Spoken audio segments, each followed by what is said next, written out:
I am Hannah Clark, and this is my story. 2 weeks after my parents died in a car accident on a snow-covered highway in Vermont, I stood on the front steps of our family home in Brookline, Massachusetts. The house was a white colonial with black shutters and a red brick path that curved from the sidewalk to the front door.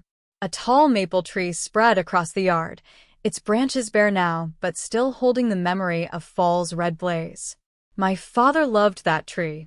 Every October, he would rake the leaves into neat piles, only to have me and my brother Ryan scatter them again with our laughter. Standing there now, with my suitcase at my feet, the air bit at my skin. The house looked the same, but everything inside me had shifted. I pulled my coat tighter, holding the spare key my parents had left me years ago. I thought about using it, slipping quietly into the home that had raised me.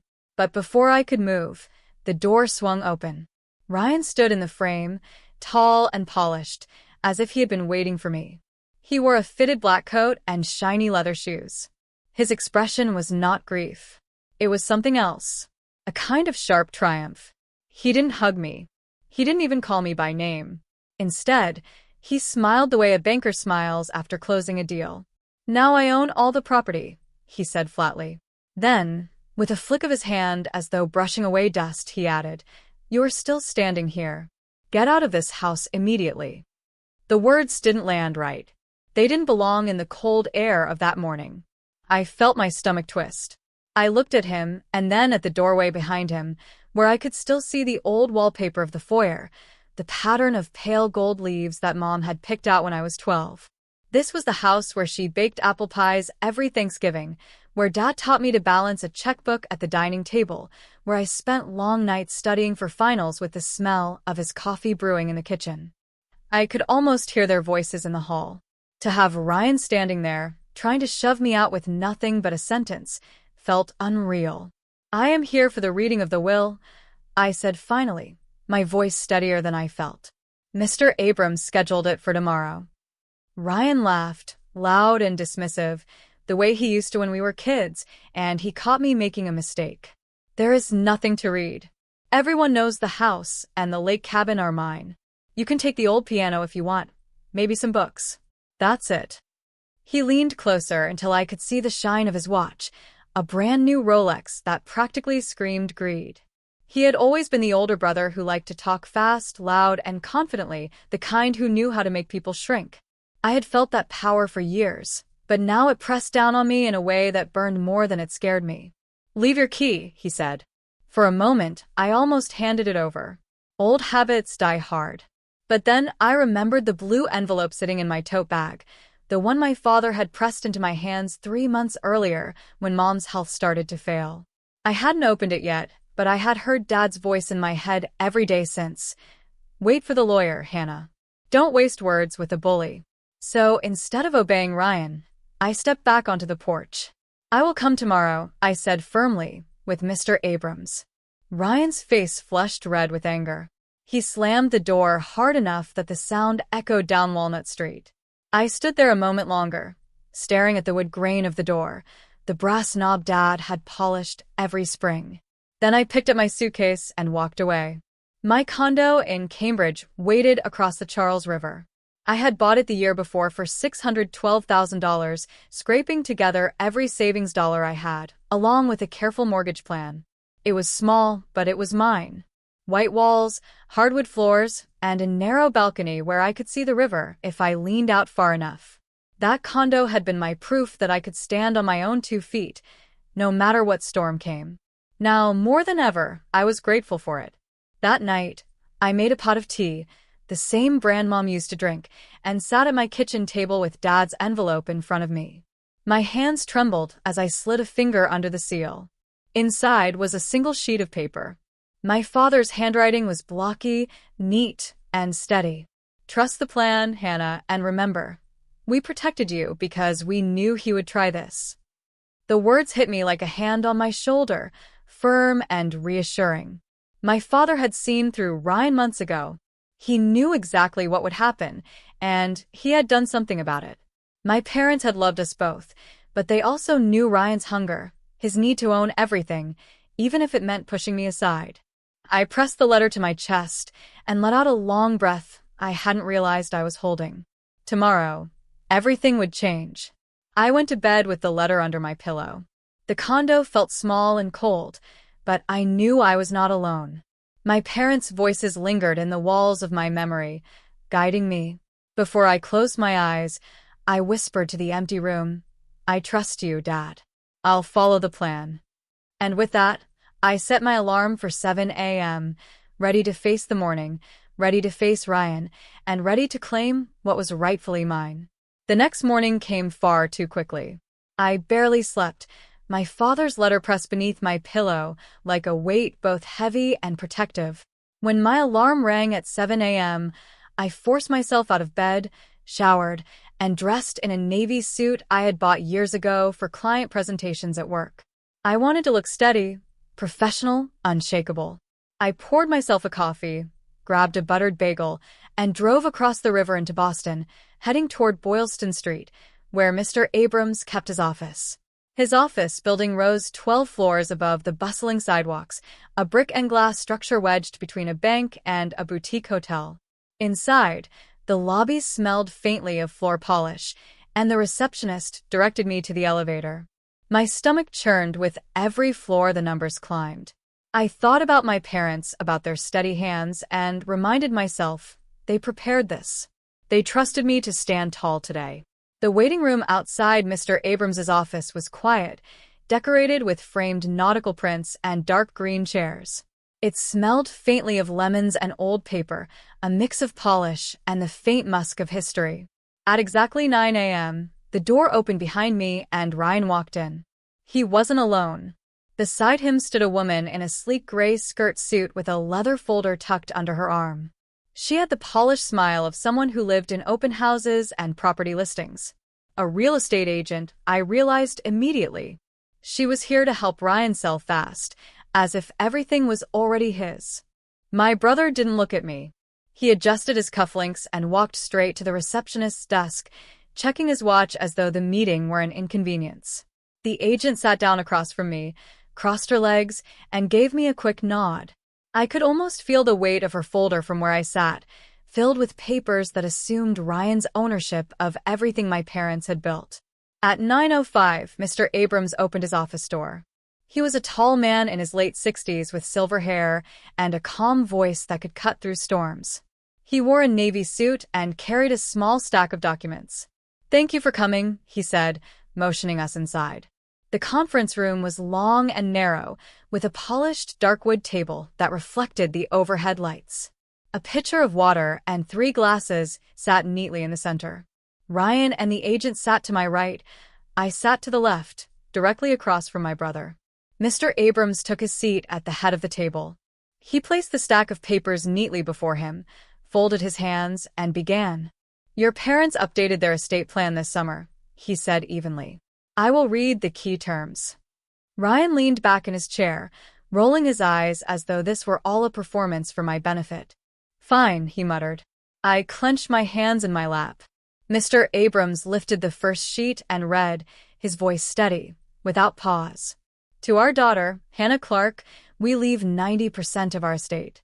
This includes the Brookline house, the Moosehead Lake cabin in Maine, and our portfolio of municipal bonds held at Seaside Bank, account ending in 3197.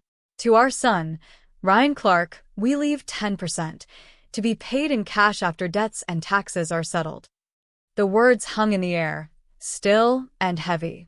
I felt my chest expand, almost painfully, as if I had been holding my breath for weeks. 90%. The house. The cabin. The bonds. All of it safeguarded in my name. My father's letter had told me to trust the plan, but hearing it aloud changed everything. Ryan's face shifted from smug amusement to shock, then anger. His jaw tightened, his cheeks flushed red. "That is a joke," he snapped, sitting forward. "There must be an earlier version. My parents would never do this." Mr. Abrams did not flinch. He turned to the second sheet in his folder. "They also left a letter.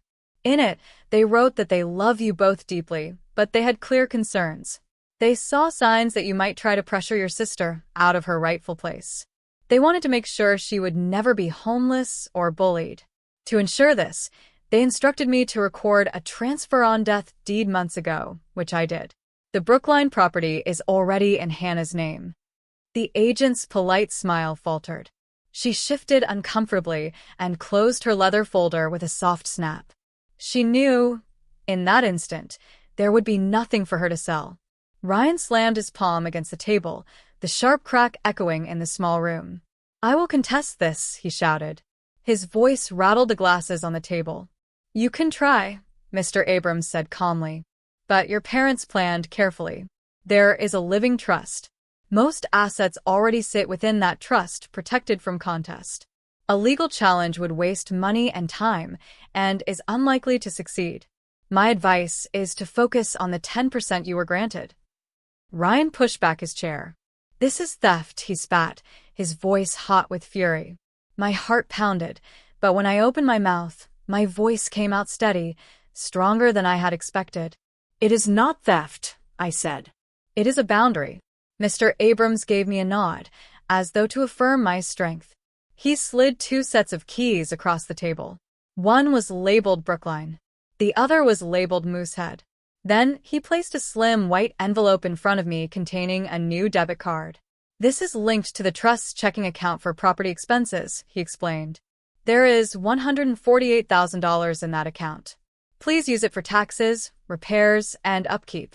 The municipal bonds total $2.1 million. The Brookline house has been appraised at $1.35 million. The Moosehead Lake cabin is valued at $430,000. There is also a 1968 Mustang in storage, recently appraised at $62,000. I stared at the keys, the numbers swirling in my head. It was overwhelming, not just the money, but the sheer responsibility.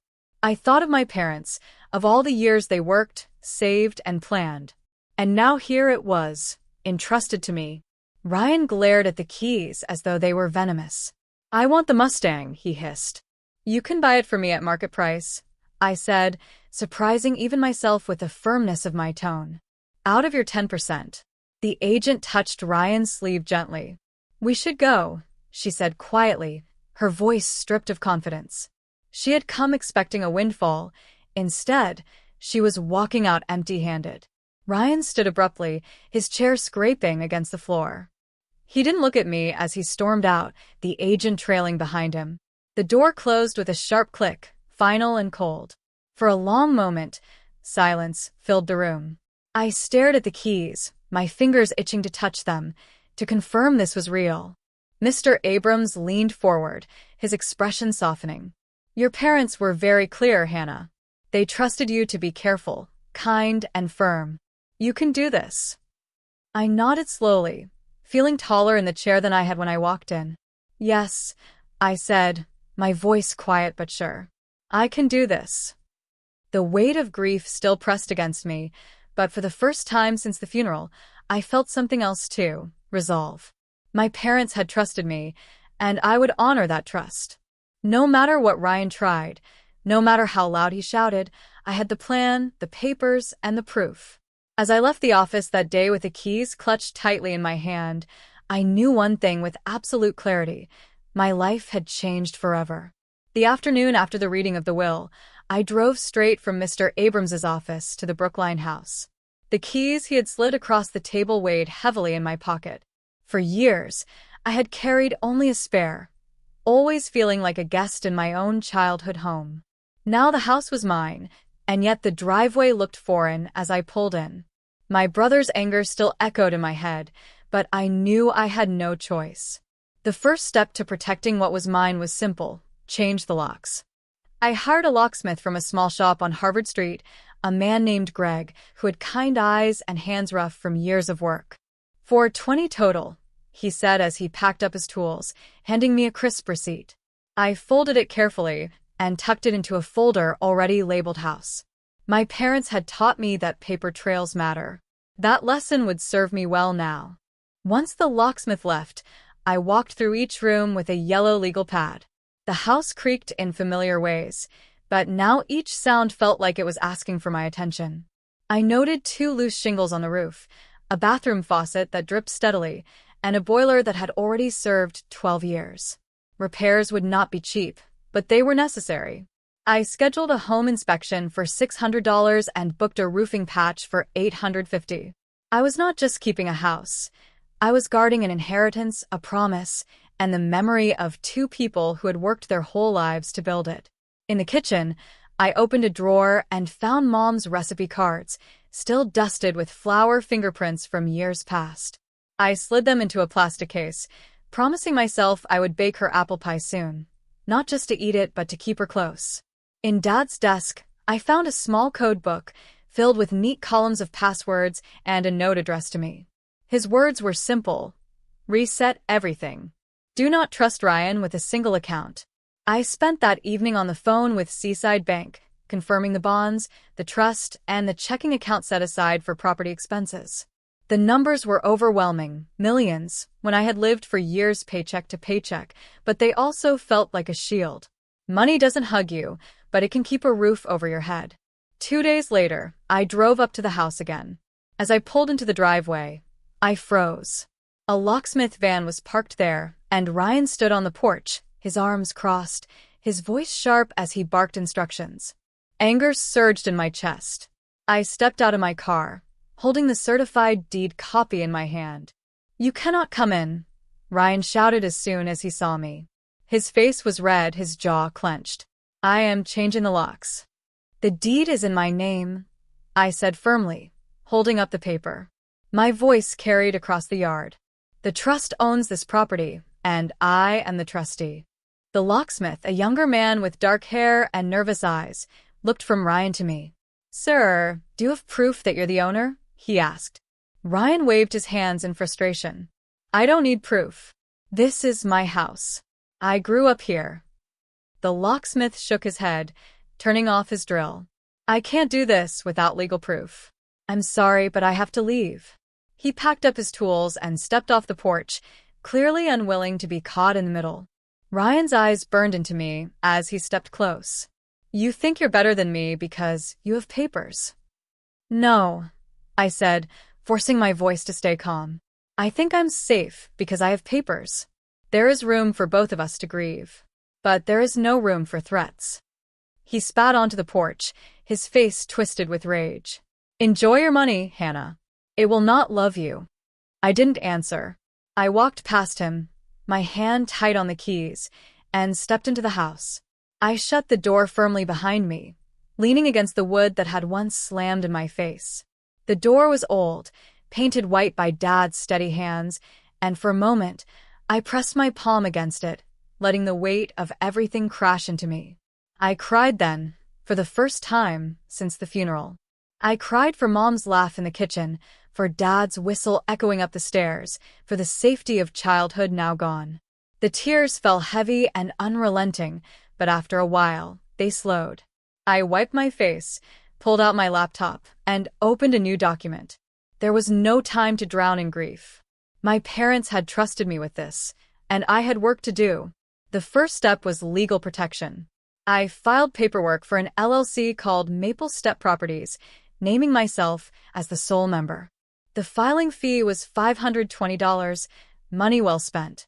I transferred the Moosehead Lake cabin into the LLC, ensuring liability protection and giving myself a layer of security if Ryan ever tried again. Next came the Mustang. It had been Dad's pride, a gleaming red 1968 model that he had spent years restoring. Ryan wanted it, of course, but I knew what Dad would have said. Assets are not sentimental, they're leverage. I listed the car for $64,500 and received 3 offers within a day. I accepted one for $63,000. The funds went directly into the trust account, earmarked for taxes and repairs. The upstairs in-law unit in the Brookline house had always sat empty, but now I saw it as potential income. I posted a listing online and, within a week, signed a lease with Elena, a pediatric nurse who worked at a hospital nearby. Her rent was $2,400 a month, a steady cash flow that would help keep the property afloat. I drafted the lease myself, clear and professional, including one clause that mattered most to me: no loud music after 10 p.m. This street, with its quiet nights and maple trees, deserved peace. At night, I returned to my condo in Cambridge, where the walls were bare but safe.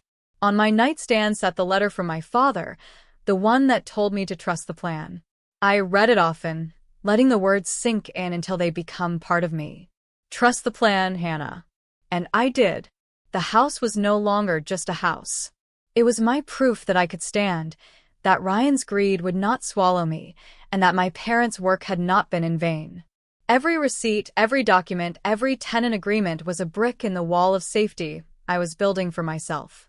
My brother might rage and spit, but I had the one thing he could never fake: legitimacy. That night, lying in bed, I thought about my parents again.